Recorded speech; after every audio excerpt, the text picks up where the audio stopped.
Hello दोस्तों, स्वागत है आप सभी का मेरे इस यूट्यूब चैनल में। दोस्तों, जिसे हम हस्ती कहते हैं, यानी कि जो कुछ भी हमसे जुड़ा हुआ है, धन दौलत, पद, लोग, ज्ञान, चाहे और जो कुछ भी चीज़ें हैं, जो भौतिक चीज़ें हमसे जुड़ी हुई है, जिसे हम अपनी हस्ती समझते हैं, और जिसके पास जितनी ज़्यादा ये चीज़ें जुड़ी होती है दुनिया की, उसकी उतनी बड़ी हस्ती होती है। लेकिन अगर मैं कहूं कि आपकी हस्ती भी झूठी है तो आपको बड़ा आश्चर्य होगा। आप इस बात पर विश्वास नहीं करोगे कि कैसे मेरी हस्ती झूठी है। लेकिन इंसान बेहोशी में जीता है, वो कभी अपनी हस्ती पे गौर ही नहीं करता। जो खुद को माने बैठा है, अगर उसकी परत दर परत अवलोकन करे तब तो उसे दिखाई देगा कि जो उसका मैं है, जो उसकी हस्ती है, जिसे वो हस्ती समझता है, वो बिल्कुल झूठा है। उसकी कोई औकात नहीं है। और जिस दिन व्यक्ति को यह बात समझ आता है, उस दिन उसे अपने बारे में असलियत पता चलती है, और उस दिन वो समझ पाता है कि वास्तव में क्या है। और दोस्तों, सच कहूं तो परमात्मा के मार्ग में बाधा भी ये हमारी हस्ती है। क्योंकि कबीरदास का जो दोहा है कि प्रेम गली अति सांकरी तामे दो न समाये, जब मैं था तब हरि नहीं, अब हरि है मैं नाही। यानी कि उस परमात्मा की गली इतनी सांकरी है, इतनी पतली है, जिसमें दो होकर समाया ही नहीं जा सकता है। उसमें या तो परमात्मा रहेगा या आप रहोगे, यानी आपका मैं रहेगा। वहीं जब तक हमारी हस्ती कायम है, जब तक हम खुद को कुछ समझ बैठे हैं, तब तक हमें परमात्मा का कोई पता नहीं मिलेगा। इसे ही द्वैत और अद्वैत का भाव कहा जाता है। यानी कि आप भी हो और परमात्मा भी रहे, यह कभी संभव नहीं है। अपने आप को मिटाना पड़ेगा, तभी आप जान पाओगे उसको, उस सत्य को, उस परमात्मा को। और उसके लिए आपको अद्वैत भाव में होना पड़ेगा। दोस्तों, सारी बीमारियों का जड़ जो है, ये मैं है, ईगो। और वैसा ईगो मैं नहीं कह रहा हूं जैसा कि लोग समझते हैं। कोई किसी को पद का ईगो हो गया, किसी को धन का, किसी को जाति धर्म का। नहीं नहीं, वो बात नहीं है। ये आम आदमी की बात की जा रही है, जिसके पास कोई ईगो नहीं है, लेकिन फिर भी उसका मैं तो है।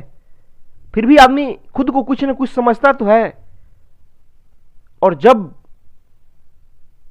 जो भी इंसान वो समझता है खुद को, मैं उस मैं की बात कर रहा हूं। वो अभी बाधा है, उसी को हस्ती बोल रहा हूं मैं।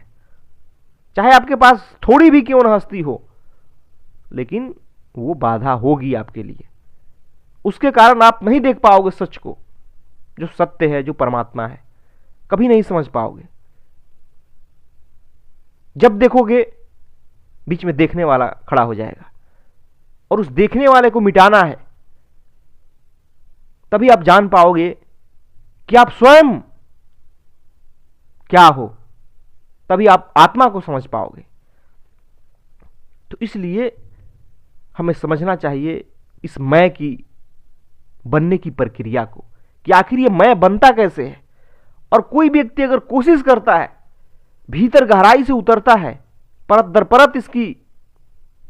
परत अपने मैं को उघाड़ता है, तो उसे साफ साफ दिखाई देगा कि मैं कितना झूठा है, उसकी हस्ती कितनी झूठी है। जन्म के साथ नाम मिलता है, शरीर मिलता है, रिश्ते नाते मिलते हैं, जाति धर्म मिलता है, और इस प्रकार कंडीशनिंग की जाती है। इस प्रकार हमें बार बार उस बात को सुनते हैं कि हम बिल्कुल वहीं बन जाते हैं। फिर बताइए कि आपका ये जाति धर्म, ये नाम आपका कैसे हुआ? आपने जन्म के साथ नहीं लाया था वो चीज, आपके शरीर को वो नाम दिया गया था। आप जिस घर में पैदा हुए थे, उसकी वो जाति थी, उसका वो धर्म था। फिर आप कैसे वो व्यक्ति बन गए? लेकिन हम इस कदर कभी गहराई से अपने भीतर उतरते नहीं, और हमें जो झूठा चीज पकड़ाया गया है हम उसे ही अपने आप को मान लेते हैं कि हम तो वही हैं। दोस्तों, बड़ी सूक्ष्म बुद्धि चाहिए अपनी हकीकत को देखने के लिए, और लोग देखते नहीं। इस कारण इसलिए लोग एक झूठा व्यक्तित्व लेके जीते हैं, और उस व्यक्तित्व में सिर्फ दुख है और कुछ भी नहीं है। उस व्यक्तित्व में सिर्फ भिन्नता है, लोगों के बीच, समाज के बीच, धर्म के बीच, जाति के बीच, और कुछ नहीं है। सारी बाधा हमारी अस्तित्व का, होने का है, जो हम खुद को मान रखे हैं, जो हमें बनाया गया है समाज द्वारा, परिवार द्वारा। हम किसी देश का हो जाते हैं, किसी समाज का हो जाते हैं। अरे बाबा, ये सब कंडीशनिंग का खेल है, ये सब संस्कारबद्धता है और कुछ नहीं है। आप वो नहीं हो जो आपने समझ रखा है अपने आप को, आप कुछ और हो। पहले जानो तो सही। इसलिए मैं कहता हूं कि आपकी हस्ती भी झूठी है, इसका कोई अस्तित्व नहीं है, जिसे आप लेके रोज रात दिन लड़ रहे हो, जिस पे आप एक विरोधी शब्द नहीं बर्दाश्त करते, जिसकी आलोचना नहीं सुन सकते। कभी जानो उसको कि वास्तव में वो है भी या नहीं। दोस्तों, इसी जानने की प्रक्रिया को अध्यात्म कहते हैं। इसी के लिए धर्म बना है, ताकि आप जान सको कि आप शरीर नहीं बल्कि चेतना हो, और चेतना को इतना ऊंचा उठाओ कि बिल्कुल ही वहां आपकी हस्ती न बचे, बिल्कुल आपका मैं न बचे। फिर आप समझ पाओगे उस परम को, उस सत्य को, क्योंकि वो भी तो परम चैतन्य है। उसे कभी भौतिक मानने की कोशिश मत करना, कभी शारीरिक मानने की कोशिश मत करना। वो चैतन्य स्वरूप है। दोस्तों, इसलिए अपनी हस्ती को लेके कभी अहंकार से फूल मत जाना। यह हस्ती आपके जीवन में सिर्फ बाधा बनेगी और कुछ नहीं। और जिसकी जितनी कम हस्ती होती है, अगर देखेंगे तो उतना जीवन में सुखी रहता है, और जिसकी जितनी बड़ी हस्ती होती है वो उतना ही जीवन में दुखी होता है, क्योंकि उसकी चोट भी उतनी ही ज्यादा लगती है। और जिसकी हस्ती ही शून्य हो गई, जो समझ गया कि वो क्या है, उसे कोई चोट नहीं लग सकती जीवन में, वो सत्य में स्थित ही हो जाता है। इसलिए समझिए अपनी बनने की प्रक्रिया को, अपने हस्ती को, अपने मैं को, और जैसे जैसे समझते जाएंगे वैसे वैसे इस मैं का, इस हस्ती का विगलन होता जाएगा, मिटता जाएगा, और आप सत्य के करीब होते जाओगे, आप परमात्मा में स्थित होते जाओगे। तो कोशिश कीजिए, जीवन मिला है इसी के लिए।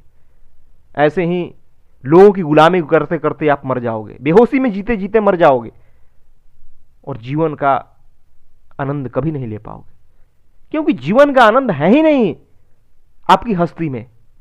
यहां पल पल दुख मिलेगा, पल पल चोटें मिलेगी। इसलिए जरूरी है कि जाना जाए उस अमृत को, उस सत्य को, जो सबसे सुंदर है, जो आनंद का स्रोत है, जिसे प्रेम कहा गया है। उसे जानो तो सही। क्यों जीवन को ऐसे ही